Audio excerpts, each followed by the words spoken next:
Hey everyone, welcome to The Word. Thank you so much for joining us online. Now, if you're watching us for the first time, let me introduce myself. My name is Aishwarya Andrade, and I'm a worship leader for Limitless Church Goa. No, I'm not going to lead you into a time of worship now, but rather I'm going to preach the Word to you. Now, if you've been following us for some time, you might have noticed that the couple of sermons have been kind of a conversational style sermon. But this Sunday is just going to be me and you. One main reason for that is because, nobody wanted to hang out with me. Everybody wanted to hang out with a cool pastor, Pastor Gavin. So yeah, it's just me today, guys. No, I'm just kidding. I really wanted to speak to you and connect with you one-on-one. So here it is, the word that I am preaching to you. Let's take a look back at some happy moments in life. Let's take a look back at what made you happy. Like, when was the last time you were really happy? When was the last time you did something that made you really happy? When was the last time you went somewhere that made you really happy? And if you're really honest, and if I had to ask you, give me your top 5 happy highlights or your top 5 happy moments in life, you would say that most of those moments probably happened before the pandemic, right? Because before everything happened, before everything could shut down, we had so many places to go to, we had so many things to do, we had so much to look forward to. We had events, we had parties, we had outdoor activities, we had work, we had a workplace, and now we had to work from home. I mean, if you ask me, for me, weddings were an event to look forward to. Like in India, especially in Goa, we love our weddings. We look forward to weddings. Weddings make us really happy. Now, if you're not from India and you don't understand the excitement around a wedding, let me break it down for you. Weddings are basically like the opening ceremony of FIFA World Cup. I would say it. The excitement around weddings is kind of like that. It has a march, it has a dance, and out of nowhere there is a flash mob. So yeah, weddings are like the FIFA World Cup. I would say the opening ceremony of the FIFA World Cup. And that's what makes us really happy, right? So there are a bunch of things that we do, there are places that we go to that make us really happy. And honestly, even when we go to a wedding, it's not really about the couple, it's really about the fun that comes with it.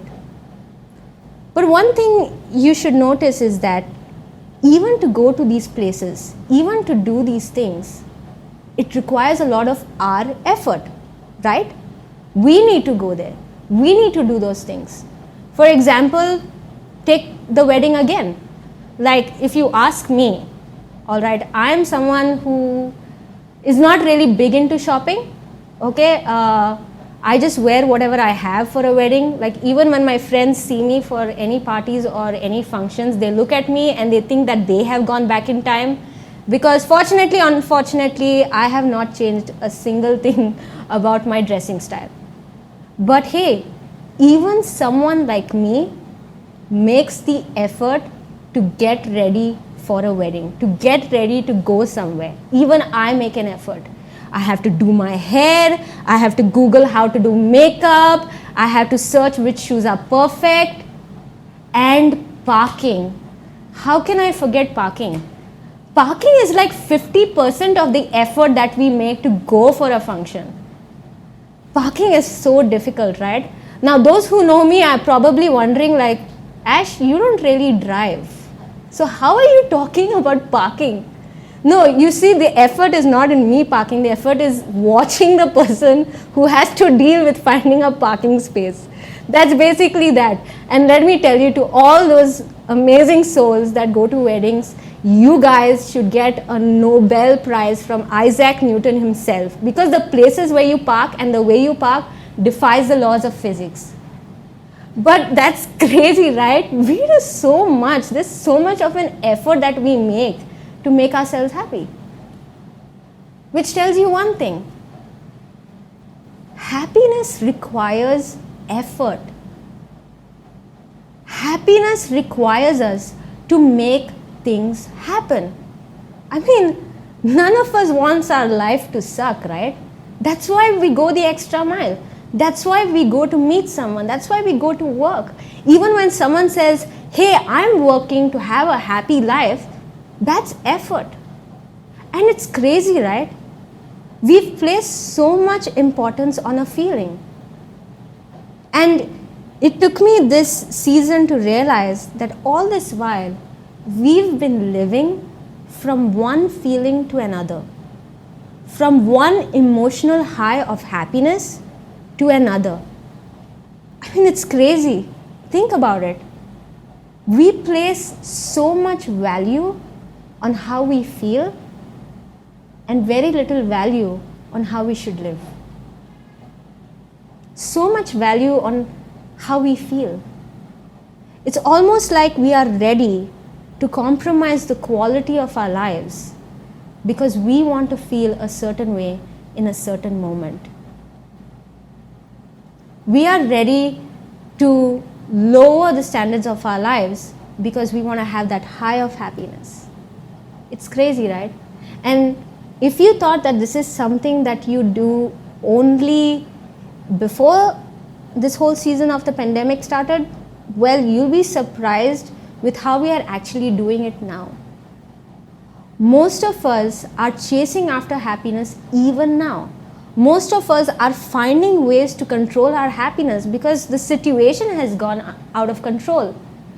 And we are chasing after happiness to convince ourselves that we are not going crazy. We are not going insane. You don't believe me? In fact, there was a 2015 study done in the UK for experimental psychology where they found out that there was a surprising link between the pursuit of happiness and depression. Wow. Basically, what they were trying to say is that our desire to chase after a positive feeling has resulted in a negative outcome. Which kind of makes you think, was I ever really happy? Is happiness a real thing? But hey, let me just say one thing, all right? It's completely okay to feel happy. You should not worry about feeling happy. It's completely all right to want to feel happy. I don't want to come to your kid's birthday party and hear you guys sing birthday to you, birthday to you. No, please don't remove happy from happy birthday yet. All right, listen to what I'm saying. It's completely okay to feel happy. But what I want to encourage you to do is go a little beyond just chasing happiness. Because there is something better than happiness. In fact, it gets confused with happiness a lot. And it is available. You don't believe me? Then let's take a look at a story to really understand what I mean by that. Now, you remember how I spoke about weddings? Before you can feel bad about weddings in general, let me tell you this. Jesus went to a wedding. Jesus attended a wedding. Yes, somebody invited Jesus to a wedding, and it's recorded in the Bible. This wedding was happening at Cana in Galilee. And yeah, just like me, Jesus did the whole drill, right? He got ready, he got the donkeys ready to get his mom and his brothers, probably had a fight with his brother on the way. Wait, no, that's actually me. That's not Jesus. Jesus is a really good sibling to his brothers. But yeah, he made the effort and he turned up at a wedding. And he's at this wedding. Everybody's having a great time. Everybody's enjoying. And suddenly, it's recorded in the Bible, suddenly the wine that was to be served to the guests was gone. It was gone. And everybody in the wedding started murmuring, hey, the wine is gone, the wine is over, the wine is over. What should we do? Is it time to leave? I mean, what else should we do? And for some reason, The disappearance of wine was such a big problem. It was such a serious problem. Like if it was my wedding and I had to make a list of what problems I would have, number one was if anything had to happen to my wedding dress. Number two is if the bridegroom got cold feet and ran away from the wedding. Number three is maybe if the band didn't turn up. Like those would be actual problems. I don't think if wine had to run out of my wedding, that would have been such a huge deal. Maybe my friends would have complained and said, hey, where is it? But it wouldn't have got me worried. But for somehow in Jewish tradition, wine was such an important part of their celebration. It was such an important part of their culture. And it almost made them think that, hey, if there is no wine, this wedding cannot happen. Or how they say in Bollywood, ye shadi nahi ho sakti hai. So basically their mentality was like that. It was not really about the union of two souls. It was really about whether there is wine or not. Which tells me one thing. This problem of the wine was not really a wedding problem. This was a happiness problem. Their happiness was at stake. The happiness of the event was at stake. So let's take a look at what Jesus does. Now the news has reached him.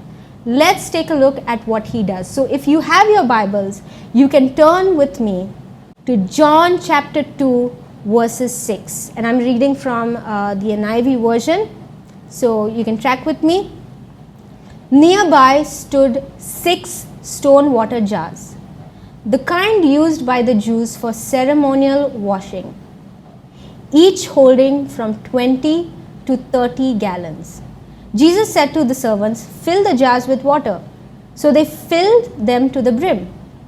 Then he told them, now draw some out and take it to the master of the banquet. They did so, and the master of the banquet tasted the water that had been turned into wine. He did not realize where it had come from, though the servants who had drawn the water knew. Then he called the bridegroom aside and said, hey, everybody brings out the choice wine first, and then the cheaper wine, after the guests have had too much to drink. But you have saved the best till now. Let's read that line again. But you have saved the best till now. Wow. Jesus turned water into wine. That's crazy. And he didn't just turn water into the same exact wine that they had before. It was something even better, which was what the master of the banquet was trying to tell the bridegroom. He said, hey, in all my years of experience, this is what usually happens.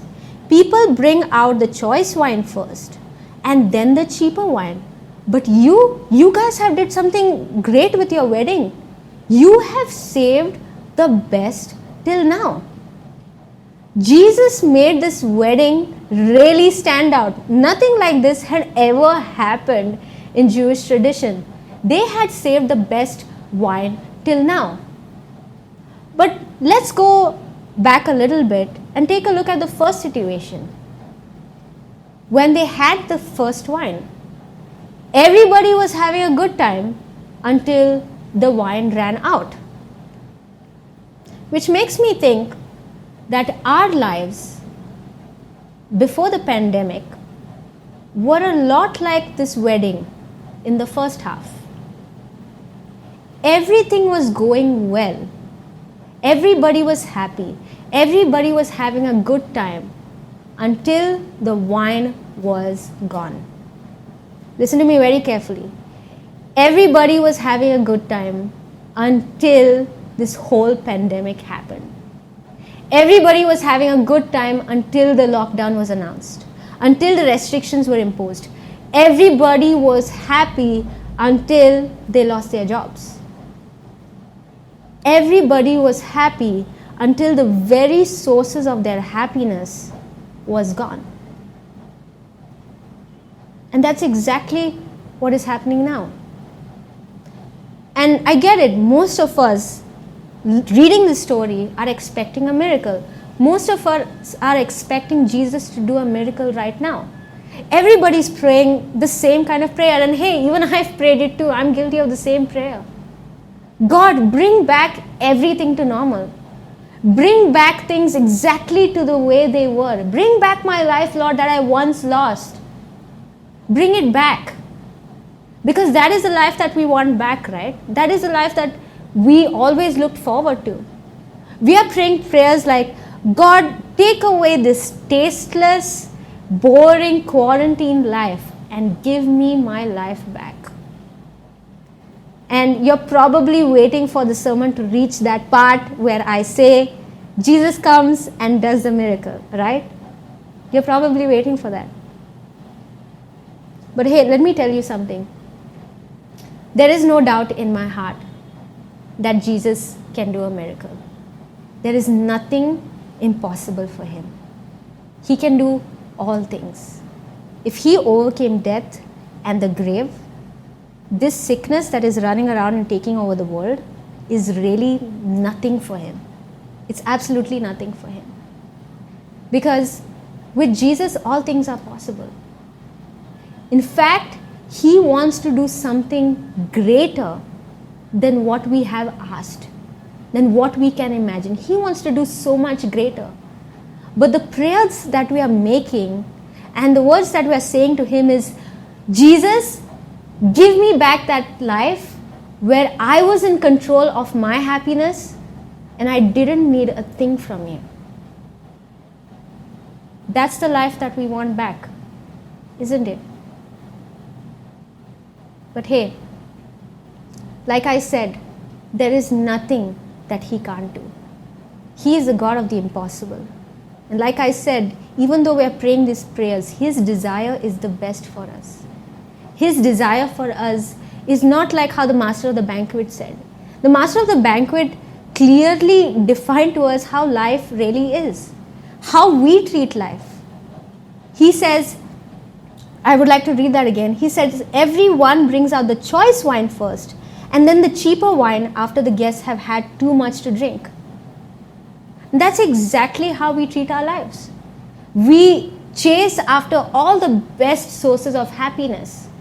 And once we've had everything, we're still not satisfied. So we try to settle for the cheaper versions of happiness. We try to settle for those sources of happiness that might not really be good for us, but they just make us feel good. But God is not like that. He's a good Father. The joy that he gives you, what he gives you, is not cheap. In fact, he wants to give you something better than that. He wants you to stop chasing after happiness. Just like the servants drew wine from the water jars, God wants to draw out something from your life that is not only enough for you, but something that you have never experienced before. In fact, he has saved the best till now. He has saved his joy for you till now. And that's what I'm speaking about today.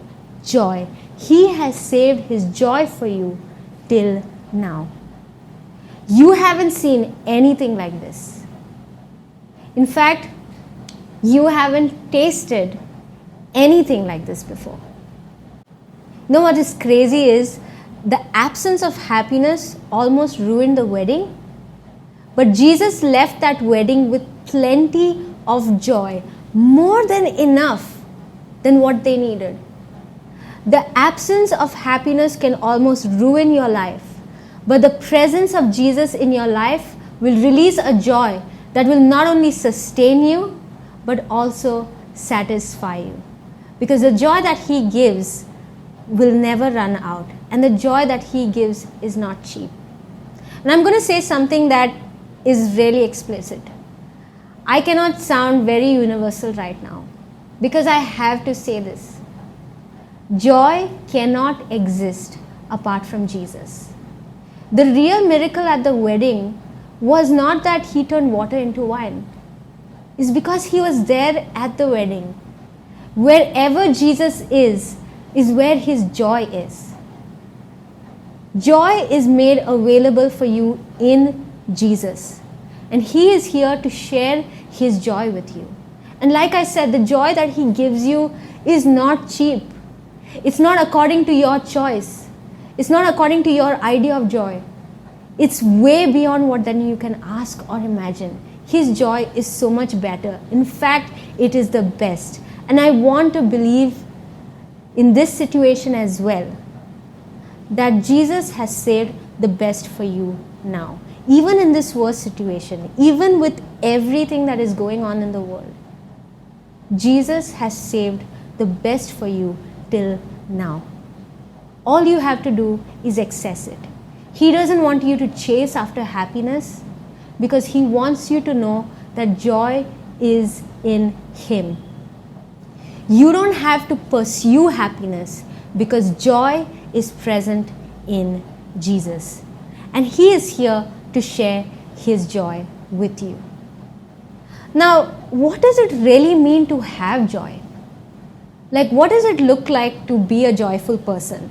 Does it mean you have to laugh more now? Does it mean you have to smile more now? Does it mean you have to be that happy-go-lucky Christian? Is that what having joy means? Because for each one of us, joy looks like something, right? Joy is often seen in an expression. But the reality is, joy is not much of an expression, but rather it's something that you experience. Joy is something that you need to experience first before you express. I would even go to say this: joy is something that really builds your expression. But you have to experience it first. So you might be thinking, oh, I need to experience joy now? I thought we were not supposed to chase after happiness. You can experience joy with Jesus by having a relationship with Him. That's where your joy is going to come from. When you have a relationship with Jesus, you're not just aware of His love for you, but you're aware of His plan and His purpose for your life. And the fact that He is able to do anything that you ask of Him. Joy is not going to come by watching sermons on joy. Joy is not going to come from hearing me preach on joy. Joy is going to come when you take what you hear right now, right here, and experience it for yourself in your relationship with Jesus. Joy is present in Jesus. Now, in closing, I want to share a verse that is in the Bible. And this is something that a person in the Bible called Paul says. This is what he says in Philippians 4 verse 4. Rejoice in the Lord always. And I will say it again, rejoice. Rejoice in the Lord always. And I will say it again, rejoice. You know, Paul was someone in the Bible who wrote very encouraging letters to the church. And he wrote one of the most cheerful and the most encouraging letters in the Bible to the church of the Philippians. You know, imagine if this was just a letter. Imagine Paul sending you WhatsApp texts. WhatsApp texts every morning say, hey, rejoice in the Lord always. And again I'll say, rejoice. Imagine him sending this to you every single day. It would completely annoy you. Like, Paul is that guy whose joy is not only crazy, it's a little bit weird as well. Like, he is that guy whose Twitter feed is full of positive stuff, full of uplifting stuff. Paul loves to uplift people. He loves sharing positive stuff. It's almost like looking at his feed or looking at what he shares or reading his letters will make you think like, Paul, don't you get it? Don't you get that that's not what the world is going through right now? Everybody is going through a tough time, and all you can say to us is be joyful always. A lot of us would think that Paul is really, really detached from the world when he's writing us these letters.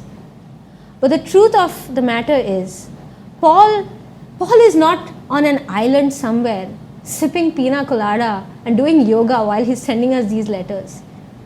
He is actually in prison as he writes these letters. He is actually in prison while he's writing these very encouraging letters to not only the church of the Philippians, but to us as well. And that's crazy, right? Prison is the last place that you can expect any joy to come out of. No, it's not like quarantine. Prison is not like quarantine. You at least have your mom cooking for you and you have Netflix. You know what Paul had? He just had a floor. And he had to do everything that he needed to do on that floor. And he had a pen and paper, and he had a Roman soldier who was staring at him the whole time, who kind of thought that Paul would escape by supernatural means. But none of that speaks to us about joy. It's actually a very fearful situation that Paul is in. But how come did he write such encouraging letters? There was nothing in a prison that could give joy, that could give Paul happiness. And that's because Paul's joy was in Jesus. Paul's joy was not found in according to what his situations was. Paul's joy was found in Jesus. And the more he knew Jesus, the more he grew in his relationship with Jesus, the more confident he was, and the more strength the joy of Jesus gave him in his life. And like I said, the joy that Jesus gives is a joy that will never run out. It's a joy that's enough. In fact, it's a joy that overflows. And you know, when something overflows from your life, you don't want to waste it. You want to share it with other people. And that's exactly what Paul did.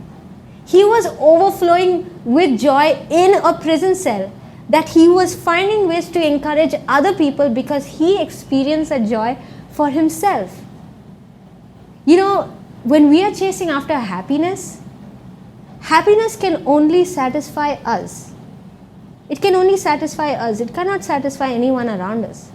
Which tells you that happiness makes you selfish, but joy teaches you how to share. Happiness makes you selfish, but joy teaches you how to share it with someone else. Because you have more than enough joy in your life because Jesus is present. And I want to encourage you to spend time with God. Know Him more deeply. Let your joy, let your strength to face the days to come from that joy. Let that joy come from Jesus. Don't try to chase for happiness. It won't satisfy you. Because the joy that Jesus gives you will never run out. And it's not cheap. It will in fact make your life so much better. Now, I know joy is not a really trending topic right now. It's not the way this world is moving towards to right now. Like the pattern of social media is not at all joy. But hey, when were we ever called to conform to the pattern of this world? Now, we are not called to criticize the pattern. Okay? We are not called to destroy the pattern. We are called to disturb the pattern. We are called to influence the pattern. You are called to bring joy in this pattern of negativity that is being spread around. But listen, before you express joy, you need to experience joy. And you don't have to go anywhere to chase after this joy because joy is present in Jesus. All you need to do is open up your heart and accept Jesus into your life. Now, we never want to close our service without giving people an opportunity to accept Jesus. Now, if this is you, I can totally understand. You have been chasing after happiness all your life. I mean, it's not just the pandemic that has made you realize this. It's even your life before. But hey, Jesus has come to give you the best right now. He has come to give you His joy. And for those who have had a walk with Jesus, or even if you've been a Christian for many years and you don't understand why you're not joyful, you need to understand that having the King is enough for you. It's not just what the King gives you. It's not what just treasure the King gives you or what solution He's giving to your problem. You should desire for the King Himself, because if you have Him, there's nothing you will ever need. So if that's you, I want you to join me in prayer. All right, so you can close your eyes and bow your heads, and I'm going to lead you into a time of prayer. Dear Lord Jesus, I thank you so much for your joy. I thank you that the joy you give is not like the joy that I've experienced before. It's not like happiness. Lord, I decide right now to stop chasing after happiness, and I want to invite you into my life right now.